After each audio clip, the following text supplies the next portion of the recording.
దేవుని పరిశుద్ధ నామానికి స్తోత్రం కలుగును గాక.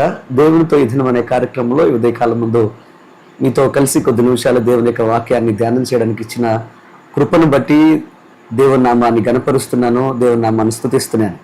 ప్రతిదినము ఈ యొక్క వాక్యం ద్వారా మీ ఆత్మలను బలపరుచుకుంటూ మీ జీవితాల్లో ముందుకు సాగిపోయే కృపను దేవుడు అనుగ్రహిస్తున్నందుకు నేను ఎంతో సంతోషిస్తున్నాను. నా ప్రియ సహోదరి సహోదరులు, ఈరోజు ప్రత్యేకంగా దేవుడు మనతో మాట్లాడే మాటను మనం వాగ్దానంగా మనం స్వీకరిద్దాం. యెషయా గ్రంథం 49వ అధ్యాయము 15వ వచనాన్ని మనం చదువుకుందాం. యెషయా గ్రంథం 49వ అధ్యాయము 15వ వచనం. స్త్రీ తన గర్భమును పుట్టిన బిడ్డను మరచున, వారైనా మరుచుదురు గాని నేను నిన్ను మరువను. వారైనా మరుచుదురు గాని నేను నిన్ను మరువను. నా ప్రియ సహోదరి సహోదరులరా, ఈరోజు ప్రత్యేకంగా దేవుడు మనకిస్తున్న వాగ్దానం, నేను నిన్ను మరువను. వాస్తవంగా ప్రతి వ్యక్తి యొక్క జీవితంలో వారి యొక్క జీవితంలో నా అనేవాళ్ళు ఎంతవరకు ఉంటారో తెలియని దయనీయ స్థితిని మనం చూస్తూ ఉంటాం. కొంతమంది జీవితాలు మరీ కష్టంగా మరీ క్లిష్టంగా ఉంటాయి. ఎందుకనంటే దిక్కులేనికి అలాగే అయిన వారు అనేవారు లేక, అలాగే కన్నవారు కావచ్చు, కట్టుకున్నవారు కావచ్చు, ఆధారమైన వారు కావచ్చు, దూరం అయిపోతున్నప్పుడు నా అనేవారు లేక చాలామంది ఇబ్బందులు పడుతూ ఉంటారు. అలాగే చాలామంది వారు చేసిన మంచి పనులు జ్ఞాపకం లేనప్పుడు, జ్ఞాపకం చేసుకోకుండా విడిచిపెట్టినప్పుడు ఎంతో కలవరపడుతూ ఉంటారు. ఎంత సహాయం చేసిన వారు కూడా విడిచిపెట్టి మర్చిపోయినప్పుడు, అయ్యో నా జీవితంలో నాకు ఎవరు లేరే అని చాలామంది బాధపడుతూ ఉంటారు. ఈరోజు ఎందుకు ఈ మాట మీకు చెప్తున్నానంటే, మరవబడ్డం అనేది మానవ సహజమైనది. మరిచిపోవడం అనేది ప్రతి మనిషికి సర్వసాధారణమైనది. ఈ రోజున నా అనేవారు నిన్ను మరిచిపోయారేమో, ఒకవేళ బాధతో వేదనతో నువ్వు బాధపడుతున్నావేమో. ఈరోజు దేవుడు నీతో మాట్లాడుతున్నాడు. ఒకవేళ నిన్ను కన్నవారు నిన్ను మర్చిపోతారేమో, కట్టుకున్నవారు మర్చిపోతారేమో, కానీ నేను నిన్ను మరువను అని ఆయన వాగ్దానం చేస్తున్నాడు. ఎందుకనంటే మన దేవుడు చాలిన దేవుడు. ఒక తండ్రిగా, ఒక తల్లిగా, ఒక ఆదరణకర్తగా ఆయనే మనకు మన జీవితంలో తోడుగా ఉండి ముందుకు నడిపించగలిగిన వాడు. ఈ రోజున ఇజ్రాయెల్ ప్రజలతో మరవబడిన, విడవబడిన, అలాగే మరిచిపోయిన ప్రజలతో మాట్లాడుతున్నాడు. మిమ్మల్ని కన్నవారు మిమ్మల్ని మర్చిపోయారేమో, కట్టుకున్నవారు మర్చిపోయారేమో, నీ యొక్క అయిన వారు నిన్ను మర్చిపోయారేమో, కానీ నేను నిన్ను ఎప్పటికీ మరిచిపోను అని వాగ్దానం చేస్తూ బలపరుస్తున్నాడు. అందుకోసమే చూడుము నా అరచేతుల్లో నేను నిన్ను చెక్కుకున్నాను అని దేవుని యొక్క వాక్యం సెలవిస్తూ ఉంది. నా ప్రియ సహోదరి సహోదరులరా, పిలిచిన వాడు ఆయనే. అలాగే నిన్ను చెక్కుకున్నవాడు, నిన్ను నిలబెట్టినవాడు, నిన్ను ఆయన ఏర్పాటు చేసుకున్నాడు అనే విషయాన్ని మర్చిపోవద్దని మీకు మనవి చేస్తున్నాను.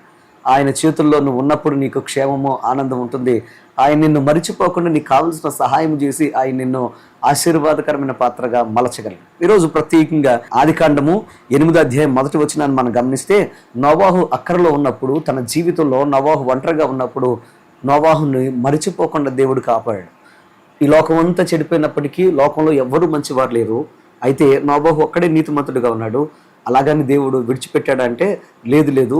నోవాహుని దేవుడు జ్ఞాపకం చేసుకొని నోవాహుని దేవుడు ఆశీర్వదించి నోవాహుని మరిచిపోకుండా ఆయన చేతుల్లో భద్రపరిచాడు.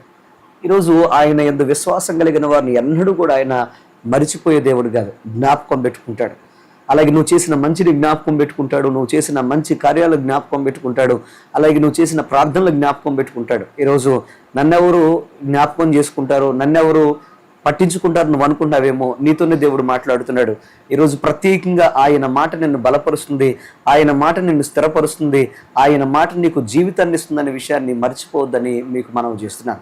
నా ప్రియ సహోదరి సహోదరులారా, ఈ రోజున 1 సమూయేలు గ్రంథం మీరు గమనిస్తే 1వ అధ్యాయం 11వ వచనాన్ని మీరు గమనిస్తే అక్కడ ఒక అద్భుతమైన విషయాన్ని మనం చూడగలుగుతాం. హన్నా తన జీవితంలో ఎవరూ పట్టించుకోని స్థితిలో, ఎవరు జ్ఞాపకం చేసుకునే స్థితిలో, ఎవరు వాదార్చలేని స్థితిలో దేవుడు జ్ఞాపకం చేసుకుని హన్నాను ఓదార్చినట్లుగా, అన్నాకు గర్భ ఫలాన్ని ఇచ్చినట్లుగా మనం చూడగలుగుతాం. ఈరోజు నా ప్రియ సహోదరి సహోదరుడా, అందరూ విడిచిపెట్టారని బాధపడకండి, ఎవరు లేరని కంగారు పడకండి, ఒంటరిగా ఉన్నానని కష్టపడుతూ వేదనతో ఉన్నానని కృంగిపోవద్దని మీకు మనం చేస్తున్నాను. నిన్ను ప్రేమించిన దేవుడు నిన్ను పట్టించుకొని నీ జీవితంలో ఆనందాన్ని, సంతోషాన్ని ఇవ్వగలిగిన వాడు అని నువ్వు మర్చిపోవద్దని మీకు మనం చేస్తున్నాను. ఈరోజు ప్రత్యేకంగా ఆయన వాగ్దానాలు స్వీకరిస్తూ ఆయన మాటను మీ హృదయాల్లోనికి తీసుకొని బలమైన దేవుడు బలమైన కార్యాలు చేయడానికి సిద్ధంగా ఉండగా ముందుకు సాగిపోండి. ఆయన ఎప్పుడు కూడా మీ జీవితంలో ఆయన అద్భుతం చేస్తూ ముందుకు నడిపిస్తాడు.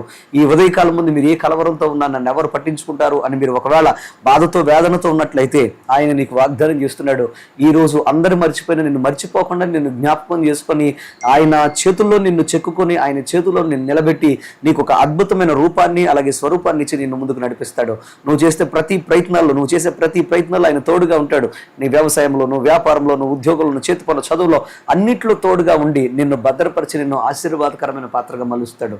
దేవుని యొక్క అద్భుతమైన హస్తాల్లోనికి వస్తూ ఈ మాటను దేవునితో చెప్పండి, అయ్యా నేను సిద్ధంగా ఉన్నాను, నన్ను ఎవరు మర్చిపోయినా నువ్వు మర్చిపో అని నేను తప్పకుండా నమ్ముతాను ప్రభు నువ్వు చెప్పగలిగితే తప్పకుండా ఈరోజు ప్రత్యేకంగా అందరూ మర్చిపోయి ఎవరు నిన్ను చేరదీయకపోయినా ఆయన చేరదీసి నీ జీవితంలో అద్భుతం చేస్తాడు.